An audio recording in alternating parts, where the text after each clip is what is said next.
శ్రావణ మాసంలో శుక్లపక్ష పంచమిని నాగపంచమి లేదా నాగుల పంచమిగా హిందువులు జరుపుకుంటారు.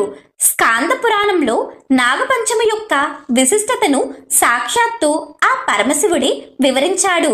ఆదిశేషుని యొక్క సేవకు సంతోషించిన శ్రీ మహావిష్ణువు ఓ వరం కోరుకోమంటే అందుకు శేషుడు తాము ఉద్భవించిన పంచమి రోజు నాడు సృష్టిలోని మానవాళి అంతా సర్పపూజలు చెయ్యాలని ప్రార్థించాడు.